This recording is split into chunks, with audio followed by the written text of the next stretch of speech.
यकीनन ये आदि महोत्सव एक उत्सव से कहीं ज्यादा है, जो भारत के आदिवासी और जनजातीय समुदाय की बेहद समृद्ध सांस्कृतिक विरासत को सभी के सामने प्रदर्शित कर रहा है।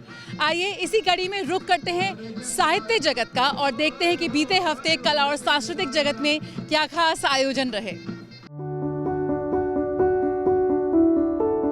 पिछले हफ्ते नई दिल्ली के इंडिया इंटरनेशनल सेंटर में लेखक और मीडिया कर्मी रमन हितकारी की किताब आशियाना मैकरॉबर्टगंज का लोकार्पण हुआ। आशियाना मैकरॉबर्टगंज रमन हितकारी के संस्मरणों पर आधारित इंसानी रिश्तों का जीता जागता दस्तावेज है, जिसे किस्सागोई की शैली में बयान किया गया है। पुस्तक का लोकार्पण जाने माने शिक्षाविद पद्मश्री प्रोफेसर पुष्पेश पंत के हाथों संपन्न हुआ।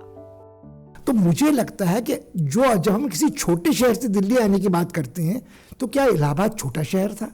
क्या कानपुर छोटा शहर था? कितने शहरों के जिक्र आपने किए हैं, कितनी बिल्डिंगों की इमारत की बात आपने की है, और उसके पहले की जो दादा परदादा की कहानी है, आप अपने साथ एक रईसी की विरासत भी लेके आए हैं, वो चाहे उजड़ी रियासत हो, कि जब आपकी प्रतिष्ठा खो जाती है तब आपको शायद याद आता है कि मेरे कंधे से कितना बड़ा बोझ उतर गया।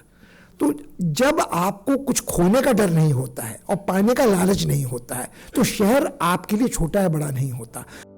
लोकार्पण समारोह में प्रोफेसर पंत के अलावा साहित्य अकादमी पुरस्कार सम्मानित सुश्री अनामिका, दूरदर्शन के पूर्व महानिदेशक और बिहार के पूर्व मुख्य सचिव त्रिपुरारी शरण, बीबीसी के रेहान फजल, सेंट स्टीफेंस के प्रोफेसर मलय नीरव और कुछ वरिष्ठ पत्रकार और मीडिया कर्मियों ने पुस्तक और रमन हितकारी से अपने निजी संबंधों पर विचार प्रकट किए।